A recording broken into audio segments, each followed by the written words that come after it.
Welcome to Sheffield Sunday as Bill sees it meeting. This is the main share meeting, and today it is with great pleasure and so much gratitude that we welcome John C. from Ontario, who's come to share for 60 minutes, after which we'll open up for general sharing or if you'd like to ask a question.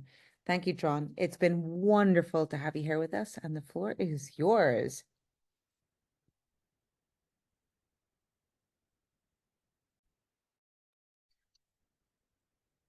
Thank you. I appreciate the introduction and welcome everybody to this final session of Growing in God's Consciousness. This last session will be more or less of a summary, and it's about really looking at our spiritual potential as a human being. You know, so often we limit ourselves in terms of what we're not, or we're limited to I can't do this, or I'm not good enough. And these kinds of thoughts and feelings invade us. And what happened? They really distract us from the spiritual potential that each of us have.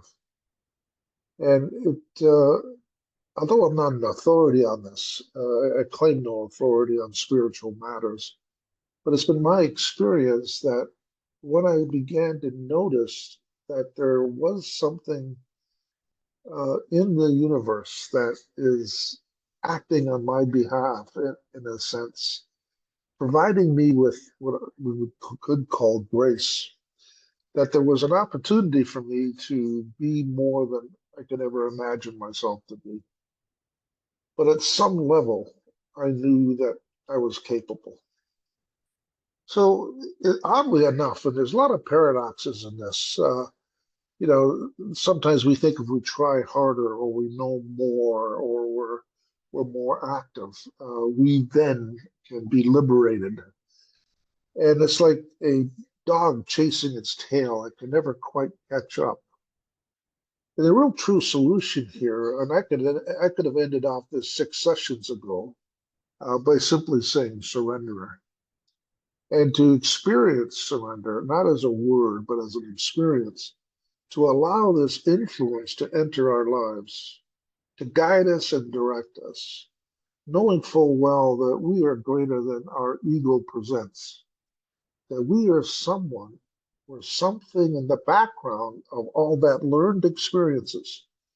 In other words, we're not a thinker and we're not simply a feeler. We are somebody in behind that. And once we get in touch with that idea, we then begin to see things that we never could see before. And oddly enough, it's not about effort, it's not about doing, it's not about knowing. It's more about allowing.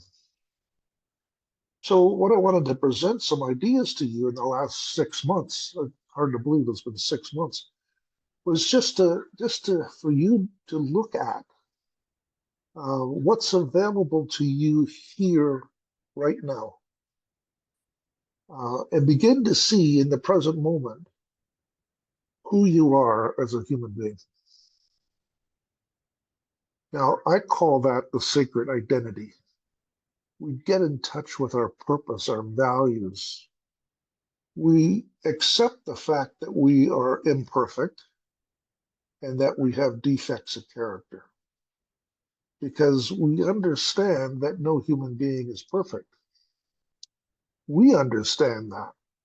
But somehow in our experience, we expect perfection, which prevents us from allowing to control our lives so that we can give it to something greater than ourselves. I found that the spiritual practices are profoundly practical. They're not some woo-woo ideas that may or may not be true. They're practical. And what I mean by that is that uh, every one of us are limited in some ways. We're even more limited by what we've learned about ourselves, about our universe, and about other people. A lot of that is just simply perception, by the way. It's not reality. And the perception can deteriorate our quality of life. And to be able to understand that there's a power, this energy, this this thing called God or higher power is available for us in any given moment.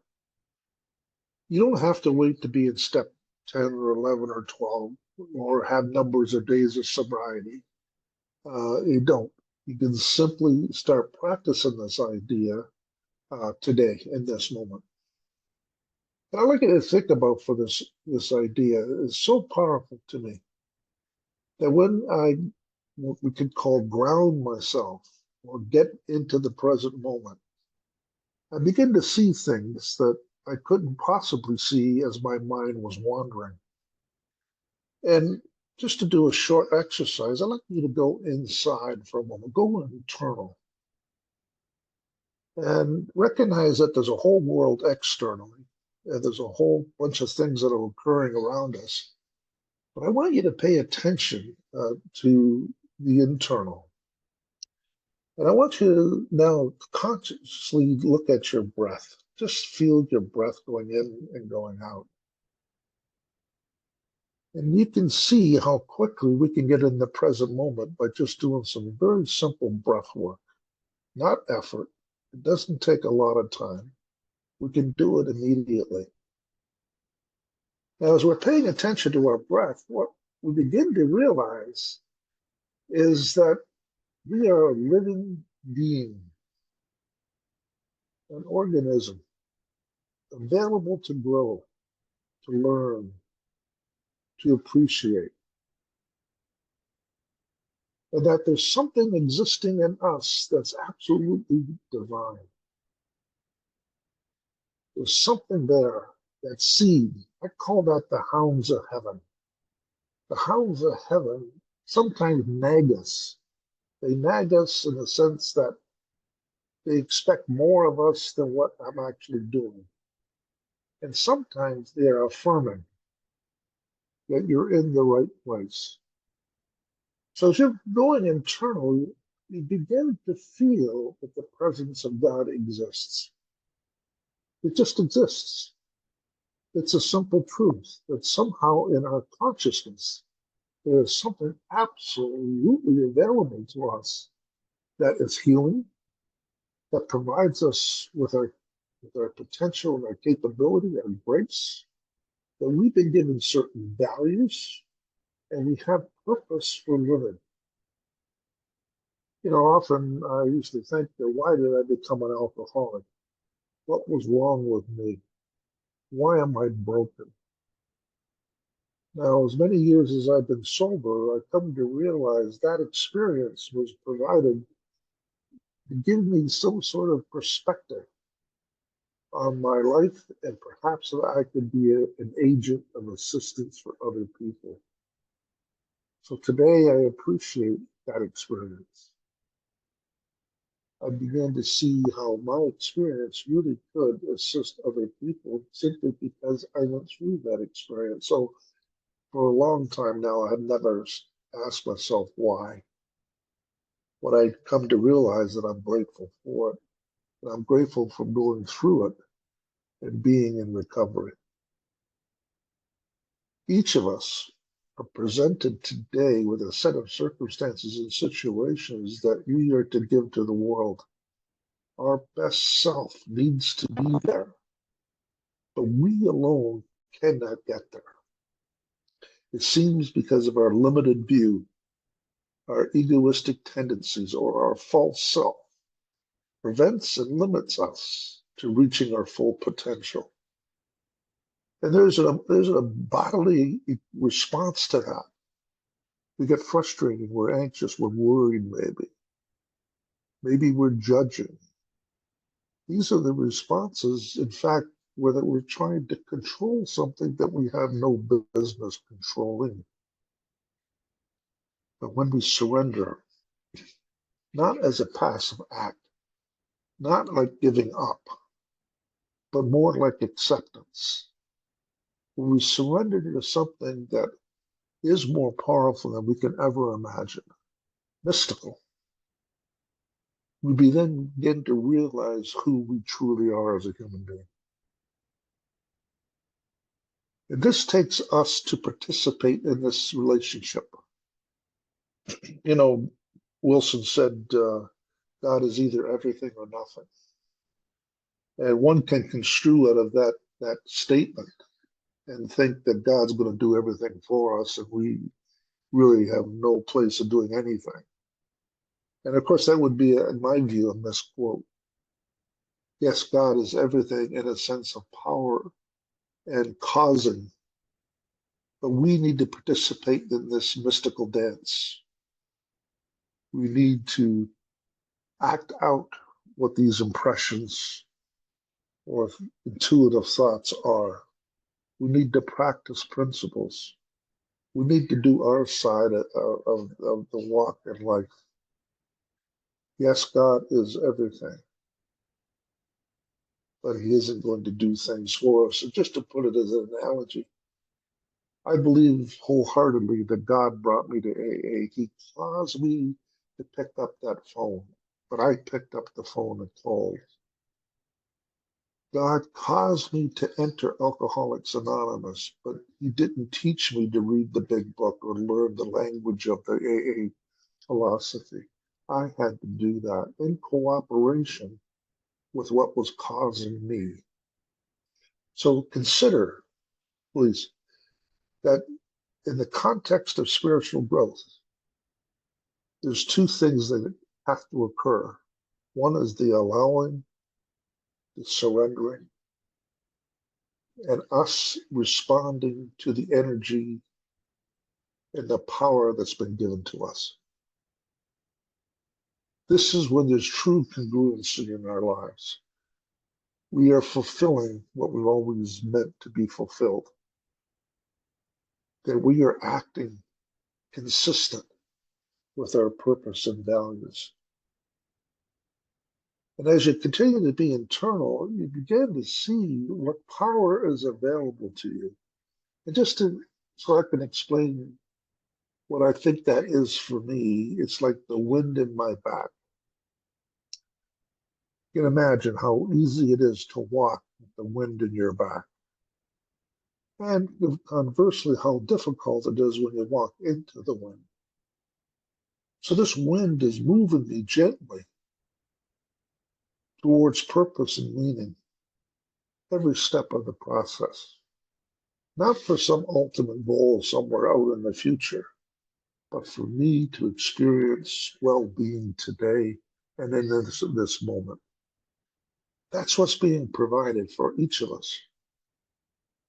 That we can truly have a quality of life that in our drunkenness that we can never achieve. That we can be and find out who we truly are as a human being. Not the labels we put on ourselves, by the way.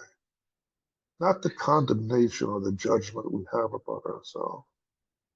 To learn to accept those things and to recognize that we are going to fall and fail, and it's up to us just to pick ourselves up and realize when we go through that experience that we're building our spiritual strength because we can become more reliant on this power, this God that's in our life. So what do we do? What is the things that we do to be able to begin to be in this mystical journey? And each of us know them quite well, by the way. There's just no getting around it. One is to make a decision to turn our will and our life over the care of God, to make a choice in our life. Am I going to walk this journey alone, or am I going to walk it with a higher power? Now, my higher power has to be real to me. It has to be clear that I'm not walking this journey alone. So situations are not just happening to me, they're happening to the both of us, myself and the higher power. And I can come and rely and have a conversation about that with my higher power What can I learn from this experience? How can I better my life? What can I do better here?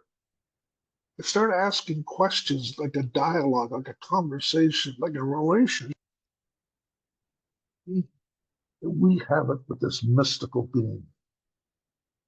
And what occurs is something that's called intuition.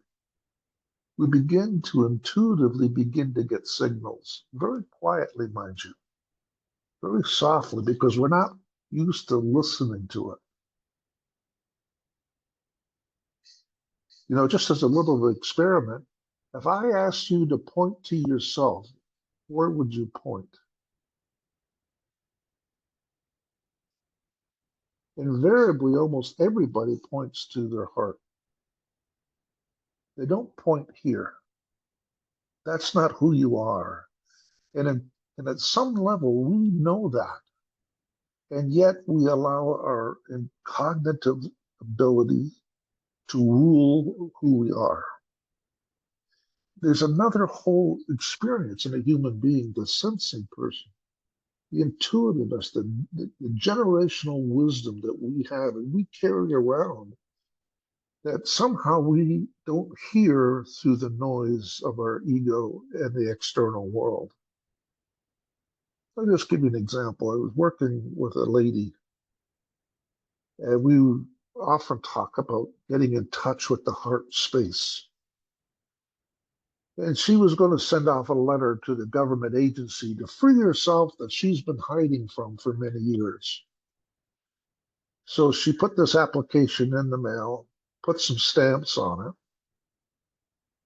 and then as she walked over to the post box, she had a sense to go into the post office to see if those stamps were current and up to date. The thought came to her, you better go in and check. And she, instead of just putting it in the mailbox, she went in the post office. Sure enough, these stamps were still dated, and the letter wouldn't have got to the agency which she intended. See, that's an intuitive experience that she had. Each of us are getting signals, but we're so busy, we're so noisy, we don't hear them.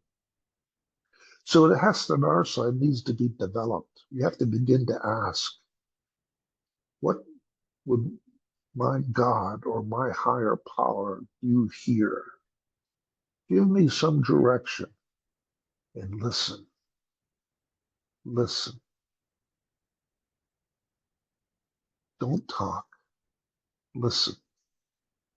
Now, your intuitiveness is not perfection, by the way.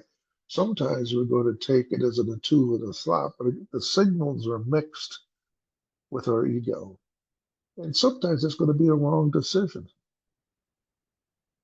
But that doesn't exclude the possibility this intuitiveness will help us.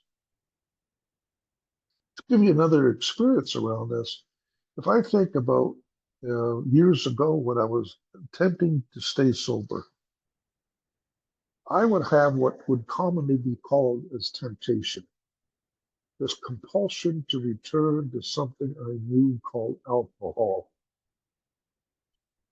And at the time, I was fighting that thought.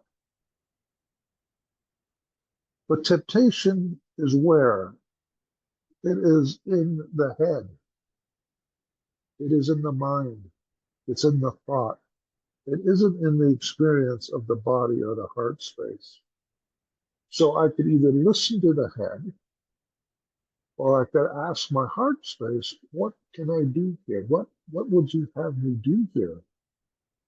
And then a completely different solution would come out than what would come out of my head. You see, the power of this is extraordinary. It is something that we've been gifted to, by the way. It's not something that we have earned or deserved. It's a gift. But because of our many, many experiences, we really don't trust ourselves at this level anymore. We have to practice this idea that there is a mutual relationship with this higher power and the way in which we live our lives. So we need to have a conversation. We need to have a relationship, which is very different than asking for things. See, when you think about our prayer life, is it something that we're just continually asking God for? Oh, make me well, or make me feel calm, or take away my difficulties. And it's all about having this God remove things, heal me. But when we take it to the level of relationship, there's just another dynamic that's happening there. He or she is not the buddy kind of thing, but he or she is the divine, mystical grace, the power in which we can cause our lives to live completely and wholly as a human being. When you think about drinking, for instance, isn't that what we were chasing? To feel whole, to feel good, to realize that we are competent, that we have purpose and meaning, that we belonged. Isn't that what we were trying to achieve in alcohol? And when you think about it, isn't that what we're trying to achieve in our ego? But the ego can only do one thing, and that is control. And as each of us know and understand, we can't control everything in our lives. Matter of fact, we can control very little. The only thing that we can control is our response to what I would call the stimulus of the environment. And here is really the center of what's possible. Because I'm no longer trying to do it on my self-will alone. I have a power, a strength, an energy that will see me through as long as I am able to surrender to it and allow it to work in my life. So much of my spiritual journey has been about the attempting of weakening this ego, this need to control, and allowing this influence to come into my life to help direct me. Now, each of us walk around with a miracle in our lives that we don't have to learn that is this even possible? Because if you were a drunk like me who tried to quit drinking many times and couldn't, and then one day, for some unknown reason, the obsession was lifted. So I no longer felt I had to quit something or I had to sacrifice something in my life. I found that I finally got rid of something that was harming me. Now, I like maybe at the time I thought that well I earned the right to be sober because I was going to meetings, I was learning, I was sharing, I was doing service work, and I kidded myself that those are the reasons why I stayed sober. But it's not the reason. The source of it is in this idea that God is ever present, ever willing to provide us with the grace that's needed so that we can move through it. And because of that grace, I was able to go to more meetings and do more work, service work, and so on. So that wasn't the service, though doing wasn't the cause. The doing was the result of the cause. And when I discovered that, when I got that idea, I think, what else could this higher power do or wanted to do for me? We come to this thought of what is my real need as a human being? What do I need? What am I looking for?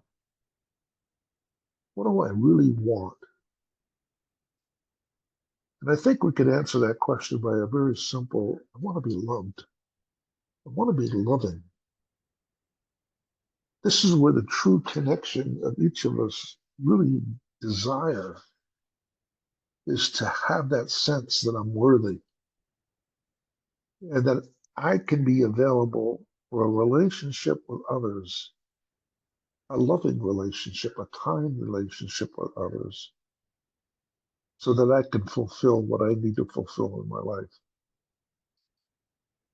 See, that idea opens up the door to a huge change, a huge transformation, that I am capable of that kind of intimate relationships with not only with myself, but with other people and with God.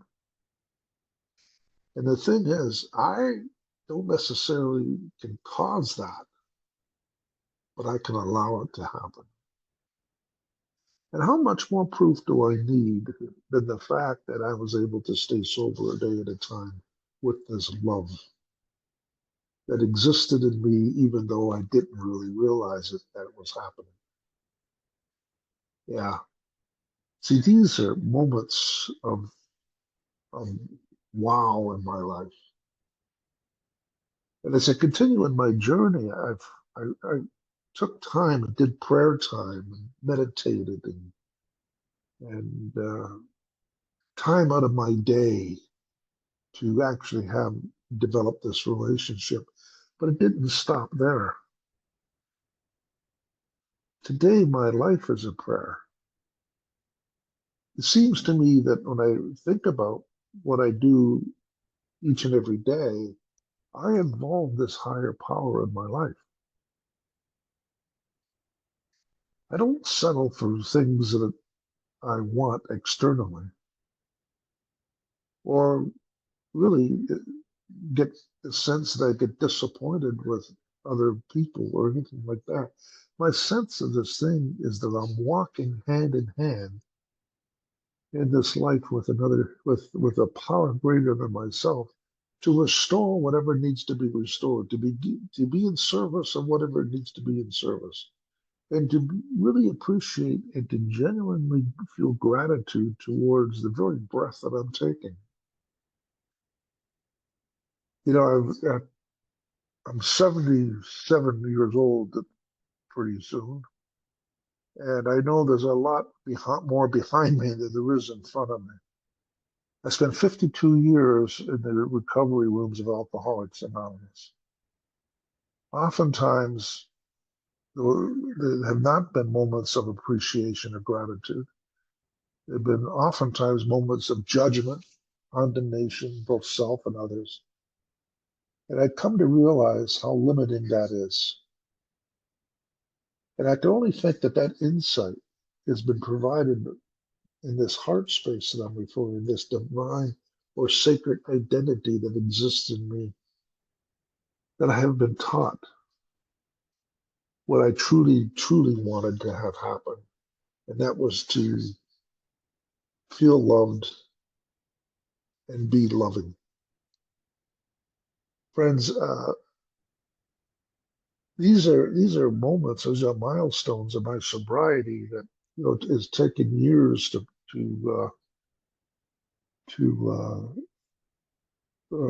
come to fruition in a sense, but it doesn't have to be.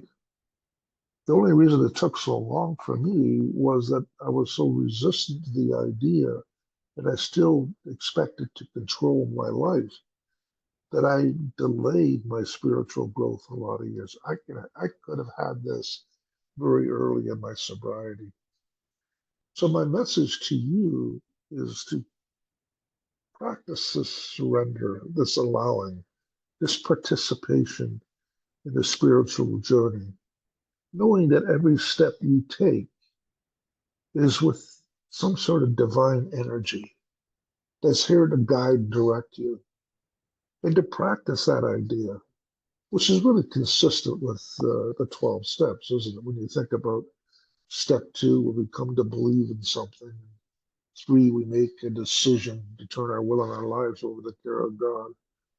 And steps, five, where we admit to God, to ourselves, another human being, our exact nature of our wrongs. We're asking for in the 12 steps is this participation, this relationship to occur. And of course, the ego doesn't want to relent. The ego wants to, it seems to me it's afraid of losing control. Its intention is okay, but the result is very, very poor. When we come to step 6 and 7, we finally accept ourselves that we're imperfect. that we're not and shouldn't judge ourselves according to our defects of character, that we're much greater than our defects of character, and that each of us are not unique for having defects of character. One of the things I learned in AA as people shared around the tables is that I heard that many people had judged themselves the way I judged myself. So I wasn't unique at all. Because of their courageousness of being so authentic and so vulnerable and open up their lives, I began to see how that is really a human condition and that I should learn to accept myself for the frailties or the weaknesses or the defects of character or the shortcomings, however you really want to describe them, to say, okay, I have them. I can fall short and I will fall short. Even though my best efforts are there, I'm going to make mistakes. I'm going to succumb to old patterns. And for that, AA has a response. It has a response by making amends. Be responsible for our behaviors, our attitudes, and being able to make things right by taking responsibility for who we are. So that's a process. Judgment is a stops everything. It concludes something. But we have a process rather than a conclusion. Our process is to make amends so that we're responsible for the behaviors and so on that we undertake each and every day. See, that's the beauty of what we're doing. We're not expecting perfection. You have a process in place to handle it. Now, when you step 10, when if you sit down and ask yourself, what would God have me do here? What is my ultimate purpose? What is my potential? What is it I can do well? What are my strengths? These are all questions that oftentimes an alcoholic doesn't ask themselves. They look for what's wrong with me. Why am I broken? They look for reasons and explanations of the brokenness. And yes, each of us are broken, but each of us has strengths, has abilities, has capabilities, has potential, have values. And as a practice, we should learn to look into those areas because that is what I believe God wants us to fulfill. To recognize who we are as a human being, as a divine creature ourselves, for us in our best self to move forward in this life. You know, I've met some of the kindest and most generous people in Alcoholics Anonymous, all of whom would claim that they're self-conscious, that they're self-centered. And yet their actions speak so much louder than those words. They're in service of other people. They're supportive. They lend their phone numbers. They take the time. They're interested in other people. They take service work. And what they demonstrate, I've seen, is an extraordinary change in the way in which they would identify themselves as being self-centered. No, they're not self-centered. They're generous. They're loving.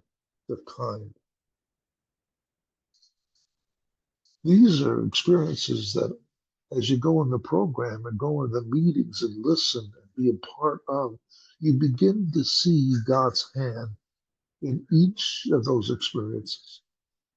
How can any human being who claims to be so self-centered, so selfish, turn out to be so kind and so willing to serve?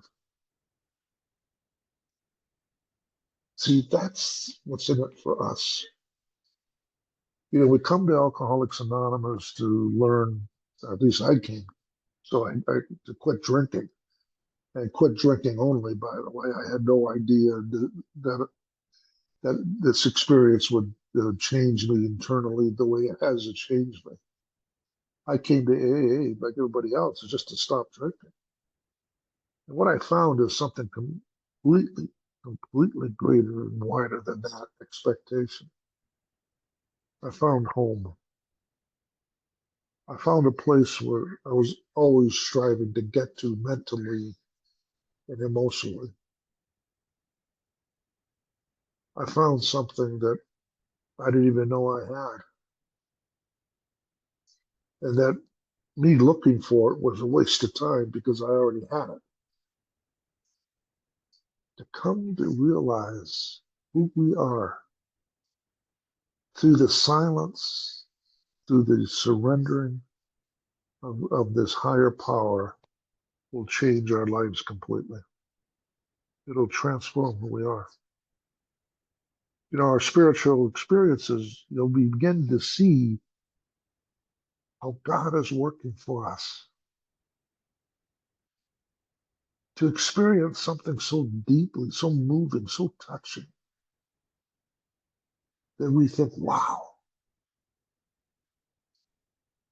always in the present moment, always being available for this divine relationship, always participating, and curious about what would God have me do here.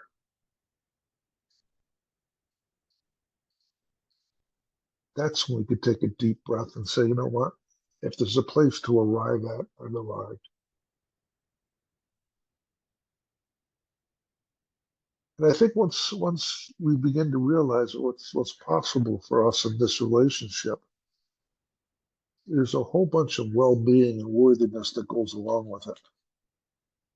You see, one of the things that I've noticed in myself is how I define who I am. And it has got nothing to do with my defects of character. They are there. I am imperfect. I do um, demonstrate my behavior sometimes in the old patterns. So I'm not suggesting that they're gone away. But I'm suggesting is I'm much more aware of them and how to process them and how to make things right when they do occur. I pay more attention to my strengths, my values. This is what I think my God wants me to do. To see myself as valuable. Because if I see myself as valuable, I'd see you as valuable. I talk to a lot of drunks, by the way, a lot. And they come and talk to me and they share something about their experiences with me. And they share what they see themselves as. Invariably when I offer them is what I see in them. And I'll tell you, those are two different views. And I'm always reminding people when I have the opportunity to that what strengths that they have, because they forget.